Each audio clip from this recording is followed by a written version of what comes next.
From Copenhagen, we cover the Nordic and Baltic countries.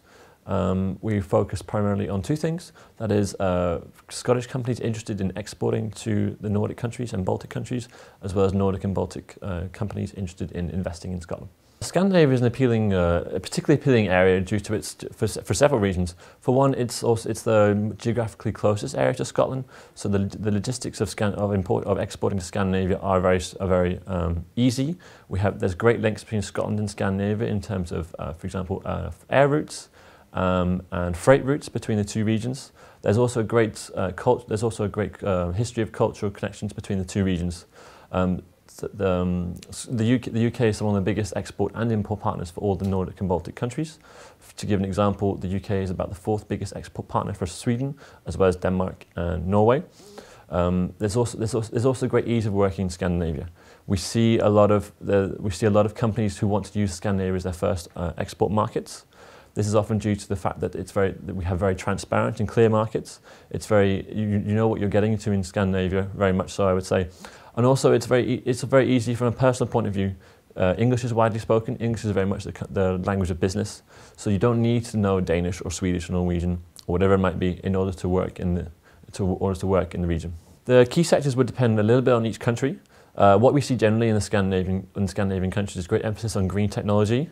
So to give an example, you'll see great companies coming from Denmark like Siemens Wind Power and Vestas, big in wind turbines. Equally in Norway, you'll see a great emphasis on renewable energy. To give an example, all electricity produced in Norway comes from hydropower. Equally in Sweden, you see a great emphasis now on tidal energy. That's big and growing in Sweden. So green energy is very much a focus. In Denmark and Sweden, we see a lot of work in life sciences.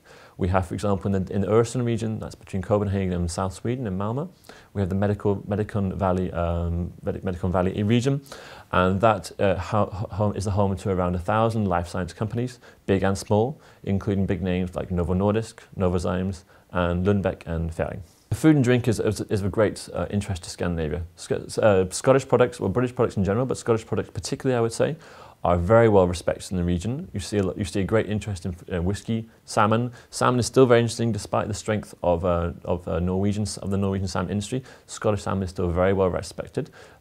People are always interested to hear more about Scotland, and Scotland is well known, not just from a professional point of view, but also a personal point of view. Scandinavians love to come here on holiday. Scandinavians are very familiar with the culture, and people feel a very great connection between the regions and Scotland. We see a growing interest now in Scandinavia for example, craft beer, gin, even Scottish rum now in the region. And besides that too, there's also, and as I mentioned, there's the tourism. So we're seeing now great interest we see growing tourism between Scotland and Scandinavia.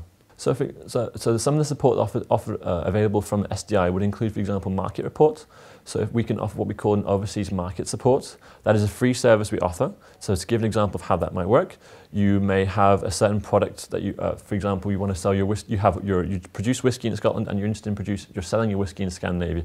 You can contact us, and we will do free market research for you. We can tell you about the opportunities for your products in the local market. We could do it across the Nordic and Baltics, or we can do it concentrated on one market. So we can tell you about how to find a distributor, how to sell, what the rules are, for example, regarding labeling or packaging, or the reselling or recycling of bottles. So we can do it for you. We can help organise market visits. So if you're interested in coming to Scandinavia and meeting local contacts, local distributors, etc., or local sellers, we can help organise that for you. And we're also available in Scotland. We come over to Scotland very regularly, so we can help you give practical advice on how to get to Scandinavia and how to work in Scandinavia. So that might be the simple answers like how you get there, or it could be how the tax regime works in Sweden, or how you bottle your products in Norway, or how you hire staff in Denmark. We offer great practical services to Scottish companies who have any interest in Nordic markets at all.